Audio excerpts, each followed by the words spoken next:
The first 10 amendments to the U.S. Constitution, also known as the Bill of Rights, were ratified or passed over 200 years ago.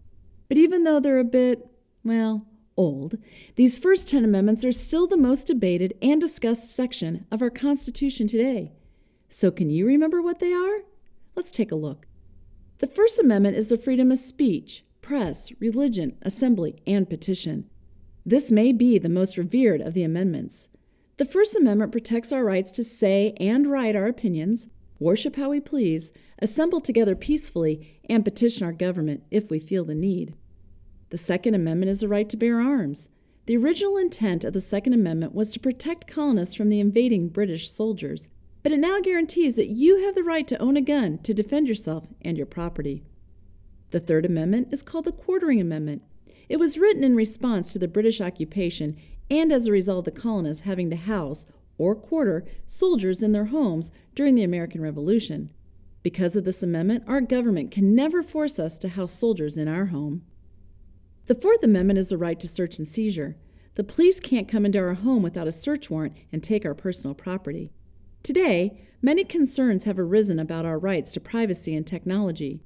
For example, can the government track your location with your smartphone, or can social media postings such as on Facebook and Twitter be used without a warrant?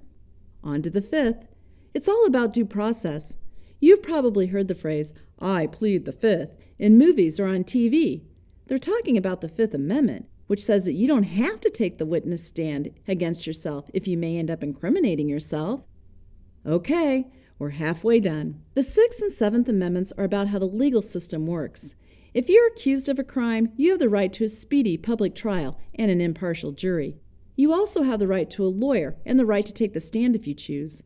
This is important because it will prevent the accused from sitting in prison forever and insists that the prosecution proceed with undue delay. The Seventh says you have the right to a jury trial where 12 impartial peers decide your innocence or guilt in the courtroom as opposed to a judge doing it all alone. The Eighth Amendment prohibits cruel and unusual punishment. Is a death penalty cruel? Is it unusual? It's hard for Americans to agree on the definitions of cruel and unusual. The Ninth and Tenth Amendments are called the non-rights amendments. They say that the rights not listed in the Bill of Rights are retained by the people in the states. You have other rights that are not listed in the Constitution, and the states have the right to make their own policies, like instituting state taxes. So, now you know all 10 amendments. Can you remember them all? If not, remember this. The Bill of Rights are a crucial piece of American history, and though society has undergone many changes these past 200 and some years, the interpretation and application of these amendments are as vital today as they were when they were written.